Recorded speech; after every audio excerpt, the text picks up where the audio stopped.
Hey everyone, today I'm going to be talking to you about two specialty sanders that I have here in Mason Woodshop. The first of which is my 12-inch disc sander, which I've had for a couple of years. It's seen a lot of use. It is probably one of my more used sanders other than the random orbit sander. So a great addition, something that I really enjoy, and I'll show you a couple of use cases with this. And then a more recent addition in fall 2020 was the Oscillating Spindle sander. Hasn't seen a lot of use, but I have used it on a couple small projects, and I do like it. It's not quite as versatile as the 12-inch disc sander, but this definitely is a lot easier to use than putting some sanding drums on the drill press. So I really enjoy both, and I'm going to show you a couple use cases for each of these sanders. Okay, so before I turn them on, I'm going to show you a little bit of an overview of each of these sanders. And both of these are from Craftex, which is a sub-brand of a Canadian power tool, woodworking, metalworking retailer, Busy Bee Tools. So in the US and abroad, you may need to look for other brands that kind of fit these molds. So really, it's basically a 12-inch disc sander and then an oscillating spindle sander. So look for the brands that are available in your area. I do believe that these are essentially white labeled power tools from, I think, Taiwan. So you should be able to find something almost identical to these. So the first of which, the 12-inch disc sander, this is the Craftex CX series. It's the CX506. And I think it retails for around $250 Canadian. I think I paid around $180. So definitely can be had on sale. Nice power switch with safety mechanism, heavy. So this weighs, I think, almost 70 pounds. So yeah, 63 pounds. And it does take a 12-inch sanding disc. One thing that I don't like about the sander, although I think is the nature for the majority of 12-inch, is that this essentially sticks on with glue. So it is easy, or you can pull it off and put new ones on, but you can't swap between grits. So for me, it's basically use an entire sanding disc and then swap over. So I think I've got a 100 grit in here right now, and then I have some spares that range from, I think, 80 grit all the way up to 180. But honestly, I'd probably just keep 100 or 120 in there all the time. I want to have a little bit of a variety to choose from, but then I realized that they're not that easy to swap. So it's, again, just kind of this backing that you can peel off, and then it sticks onto the plate back there. So not ideal, but it's fine. And it has miter slot here as well, which I haven't really used. It's not very high quality. Not that that really matters with sanding in this case. So yeah, it'll be nice to have, I guess, at some point. And then the table does tilt. So you can unlock the mechanisms here and it will tilt. And we also do have a dust port down here. It does an okay job collecting dust. I'd say it probably collects 60% of the dust versus just letting it come out. So just hooking up the shop vac or the dust extractor can definitely help keep things clean. And this is very quiet. I think that that's the one thing that really surprised me. And I don't know if it's the specific motor or just kind of the more simple mechanisms in place, but really, really quiet. So you don't really need hearing protection with this one. The oscillating spindle sander is a little louder. And yeah, so for this one, I generally put the workpiece over on the left because you want that downward force from the sanding, and you can get a pretty nice nice sized piece of material on there. So great for doing curves, and I'll turn this on in a few minutes and show you just exactly how it works. So then moving to the oscillating spindle sander. So pretty decent build quality. It's not quite as heavy. It's about half the weight. So I think that this is around 30 pounds. A little more manageable to move around. It does come with sanding discs, or sorry, sanding spindles, and they have these little rubber inserts, and you can buy new sandpaper that in that diameter, so it just simply slides over the rubber. And yeah, so it came with, I think, 100 grit, which is fine. It's probably what I would generally use, 100, 120. And it's got kind of convenient storage for all the different plates and all the different washers that go on top.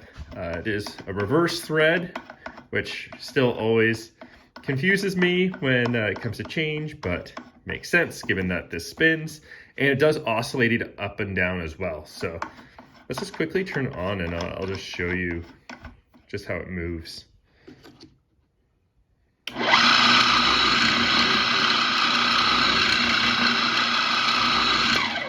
So much louder than the disc sander, which I'll turn on in a few minutes, just to show you the back of the unit. So this does have a dust port as well. It collects a lot more dust than I expected. So I'd say that this probably collects 75% of the dust. Again, not using any sort of scientific measurement there, but a little better than the disc sander. Not perfect, but pretty good for sanding. So this is the CX508 Oscillating Spindle Sander 14-inch. So again, these are from a Canadian brand, sub-brand of Busy Bee Tools called Craftex and their CX series. So in your country, you may need to find ones that are similar, but would be a different brand. Okay, now let's turn these on and I will show you just some examples of kind of where they're very useful. For me, the 12-inch disc sander has probably 3 primary use cases, and the first of which is being able to just put a simple little curve or a little corner or ease the corner on a workpiece. So you can pull out your favorite coin or something like that and draw a nice little curve, and then you can dial it in pretty easily on this, unless you want to use the router table, which will probably be my go-to now that I have the router table mounted in my table saw. So that's one use case. The other one is the outside of curves. So this can actually work really well in combination with the oscillating spindle sander, which will then take care of the inside of curves. And then finally, it's also about, again, kind of the corner radiuses, but also smoothing some larger edges on reasonably sized workpieces. So this is a bandsaw box, I think, from David Picciuto's bandsaw box book. So you can essentially hold it up to the piece, so you can do the curves, you can ease the edges, you can get a really nice flat surface. So the 12-inch disc sander does a really good job with this. Before having this sander, I did have the rigid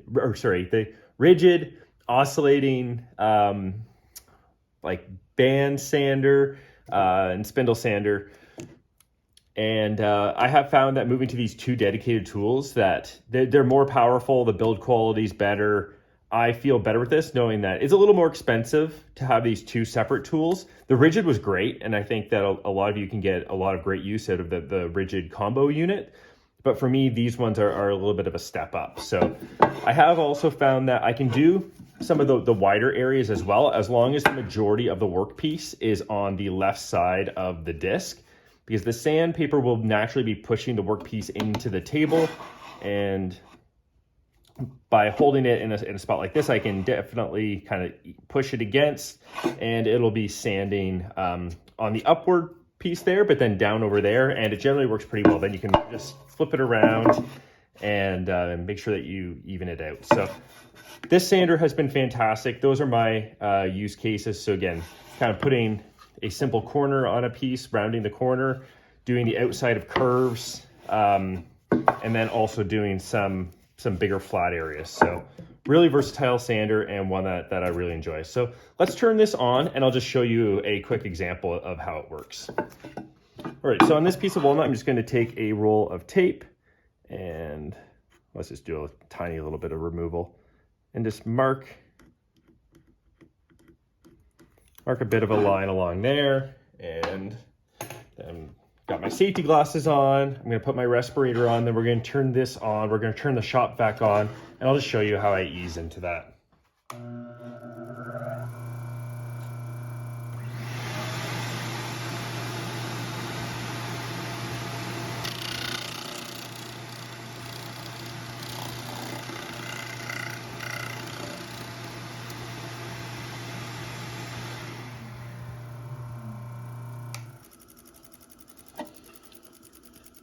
Okay, so just to show you, so on that video, and I didn't slow it down at all, you see how quickly it does eat at the corners. So it's very easy to dial it in, and look at how long it takes for it to stop. I wish I did have a bit of an electronic brake, but really easy to do that. So again, you can picture that for either corners or the outside of curves.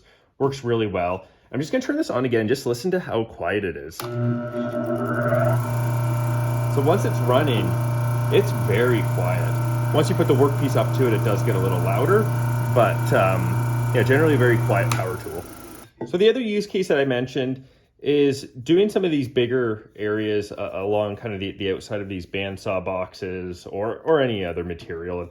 Here we're just going to ease a little bit of this edge and kind of flatten a little bit of the space over here. So I'm going to turn this on, we'll put the respirator on, turn the shop vac on as well, and just quickly show you this.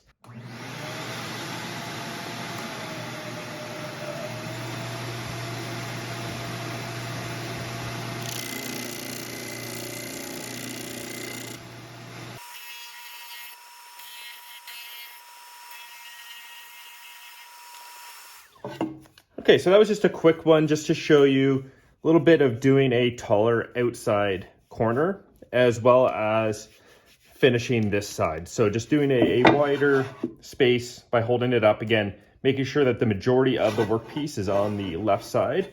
And just to, I don't think it'll show up on video, but you can see how rough this side is versus this side that's now been sanded with, I think, 100 grit sandpaper. So that's the primary use that I get out of the disc sander. It's also great if you're just kind of working on like little pieces for other projects to get like, just to fine tune it. It's a very easy sander to use and very easy to hold something close and dial it in. So let's get to the oscillating spindle sander and then we'll wrap this up. Okay, so the oscillating spindle sander is a little different of a beast. Again, we have these nice little rubber inserts. You put the sandpaper sleeves over top. You can buy these sleeves pretty easily. Again, they're just based on the diameter. So these are 100 grit that are on here. And then you simply select the insert that is relevant to the sleeve that you're using. You want it to be just inside. So you want it to be as close as you can so you get stability on the workpiece, but also not touch the spindle itself. So you simply slide that in, washer on top, and then screw this guy in.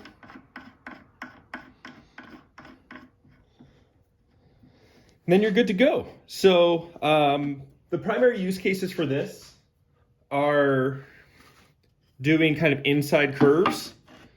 So if I wanted to smooth out this piece that I had just recently drilled, or if you have a circle and you want to sand the inside of that, you can actually put the piece over and hold it like this. You want to be very, very careful when doing this that you're moving it in the correct direction. Otherwise, that the piece could kind of catch and start to spin around. So definitely be very cautious when you're doing holes like this, especially if it's very small like this. You wouldn't want it to be probably that tight. So I'm not going to use this spindle to show that example. I would probably be moving down to a narrower spindle so that it wouldn't start to whip around and catch. But I will show you how I do the outer or the inside of a curve here. So I'm going to turn this on, put my respirator on, get the shop vac on as well, and just quickly show you this.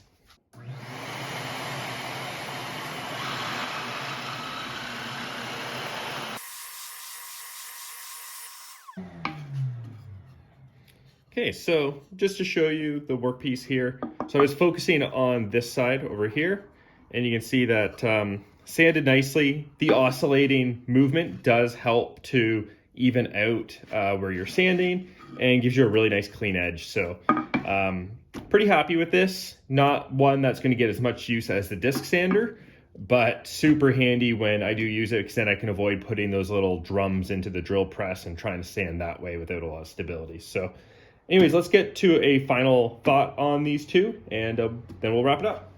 So that does it for my thoughts, impressions on both of these styles of specialty sanders. So the 12-inch disc is something that we'll see out of these two. This will probably be used 80% of the time or 4 times as often as the spindle sander. Very versatile, very heavy, very sturdy. One thing I didn't show is that the table here can actually pivot 45 degrees so you can get actual edges on it as well if you want to do more of a chamfer.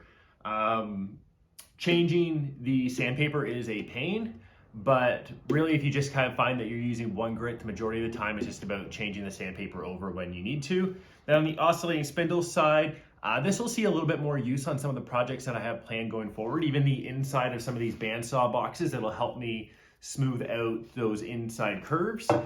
And yeah, if you like this video, definitely make sure that you hit the like button, leave a comment below, subscribe if you haven't, and I'll be posting more videos in the near future. Thanks for watching.